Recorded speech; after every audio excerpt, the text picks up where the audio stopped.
All right, just noticed my phone battery's a little low, so I'm going to try to make the newest rant shorter. Um, I've watched some excellent videos on people demonstrating the 30 super carry, and of course, there's going to be the pro camps and the anti camps. But I saw one, I think it's Tactics and Tools. Seemed like a really nice guy. Did, I think, some great videos, and he reluctantly said, hey, 30 super carry on its own is a great round, but there's no way it's going to replace 9mm.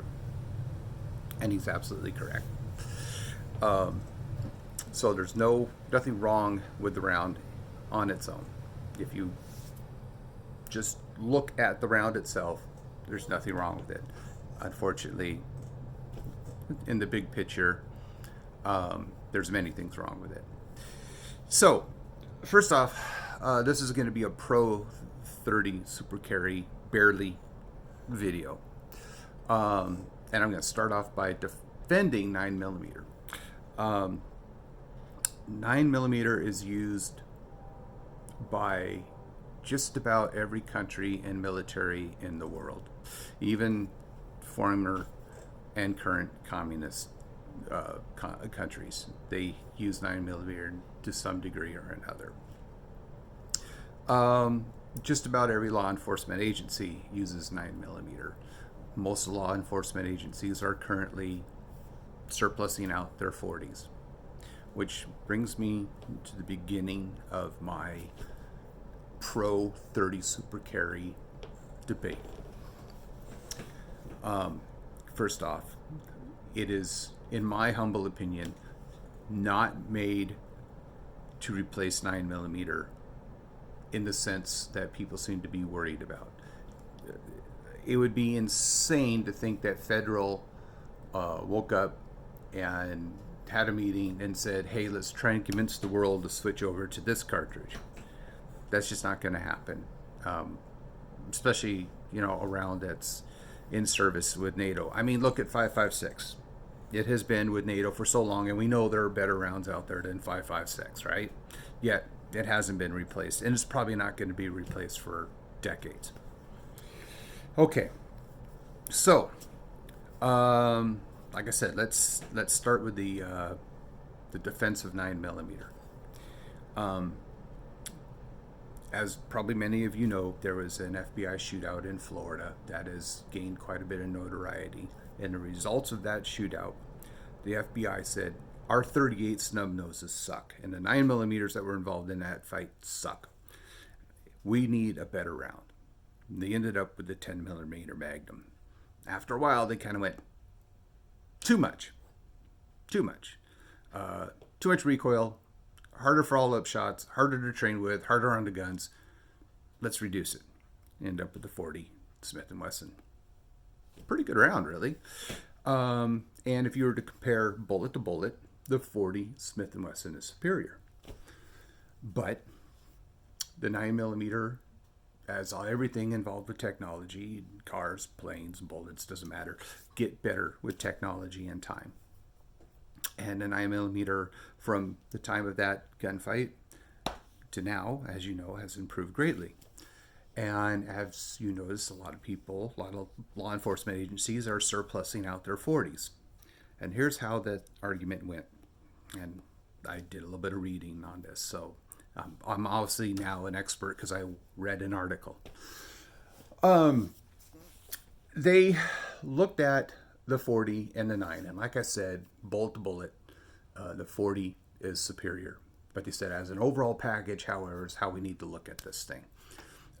Pistol bullets in themselves are, generally speaking, not the best at ending a fight. That's what rifles do. Okay, so they said, all right, how many bullets does it take for a 40 to stop a fight?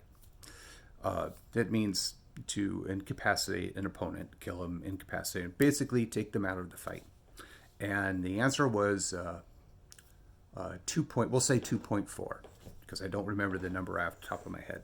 They said, okay, well, how many bullets does it take for 9mm to incapacitate somebody, take them out of the fight? And again, I'm just throwing a number out there because the exact number is not important for this argument. And it was 2.7. Okay. So they said, well, bolts don't do fractions.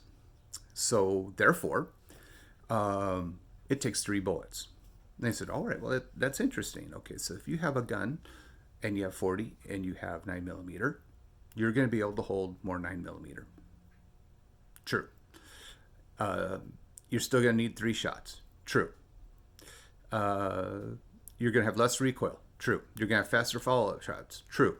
You're also going to have reduced costs because 9mm costs less than 40. True. You're also going to have a larger selection of weapons to choose from. True. True. There were so many advantages for the 9mm. Now you see why 40s are getting dropped by police forces all over the place. There's just too many advantages to the 9mm. Not to mention you're using a cartridge that, once again, is used throughout the entire world. So 9mm wins. All right. The same argument does not work when it comes to 30 Super Carry because the 30 Super Carry is brand new. So we can still kind of use the general frame outline of the argument, however, to kind of weigh against the two, 9mm versus 30 Super Carry. So let's start with the category of capacity. Same size frame, so on and so forth. The 30 Super Carry wins. All right. Now let's talk about effectiveness of the round. Well, some of us have seen these videos and we see that the round is indeed going to be an effective round. So it's probably still going to be the fraction argument in that it will require 2-point-something rounds, aka 3. So you're still going to need 3 Super Carry to 3 9mm. Okay. More than likely, again, this is speculation because it's too new to say. Okay. So in that regards, it's tied. All right. So now it wins in capacity. It ties in amount of rounds needed. So the last category, 9mm wins. Beyond win. I mean, beyond win. And that is affordability, attainability, variety of weapons out there. Win. The 30 Super Carry is quite simply a niche round. And that's fine, but it got marketed and introduced to the point where people interpreted it as an attempt by Federal to replace 9mm. And that's just not, in my opinion, what they intended to do whatsoever. It's my opinion. So, with that said, now I'm going to poke fun at some people that I read in the comments. Okay, this is mostly Tokarev fanboys who say, "Well, if you want a high velocity 30 caliber round, man, you can just use Tokarev. Come on, it's okay. You're missing the point again. Capacity, plus it's a very long round." So you're not going to be able to use existing gun frames. You'd have to modify them considerably to use the Tokarev. And if you're going to do that, why don't you just go get one of those new FK 7.5 Brunos, which is superior to Tokarev rounds anyways, and you can get a high capacity kick-ass gun. So Tokarev fanboys, go away. You don't belong in this conversation.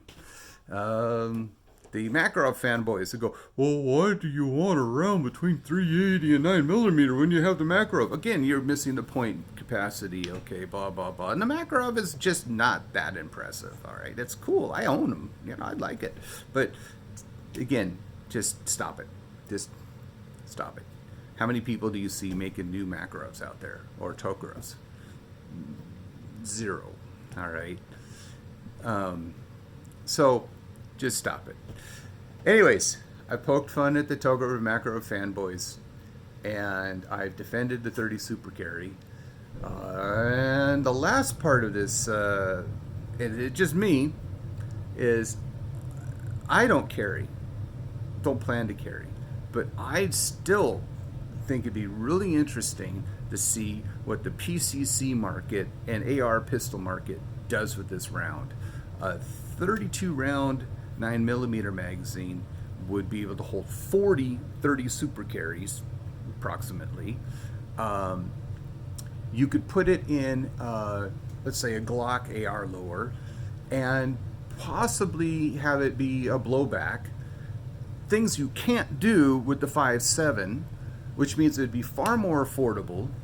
It would be an effective round. It would have a high velocity. If you load it for the longer barrel length, it would probably be just an amazing round, and far more affordable than 5.7. Far more reliable. I'm not saying reliable, but reloadable. There we go. That's the word I'm looking for. Reloadable.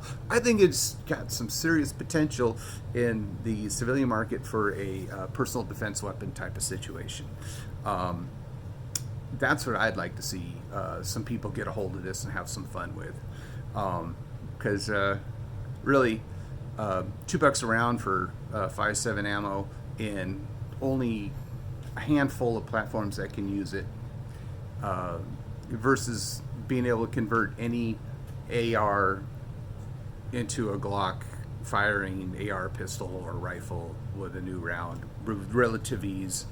I think that'd be really cool. So, anyways, there. I've supported the 30 super carry. So, with that in mind, I hope people take just a slight second look at this and just put it in the category it belongs in, and realize that it is absolutely no threat to 9mm whatsoever. There's just no possible way that it'll ever threaten 9mm. And instead, let's embrace it for its uniqueness and have a little fun in the hobby side of owning guns and tinkering with things like ARs and Glocks and things like that. It's like people have forgotten how to have fun with this stuff and instead just choose to be angry and upset and bitter all the time. Relax. Calm blue ocean. Let's go have a little fun.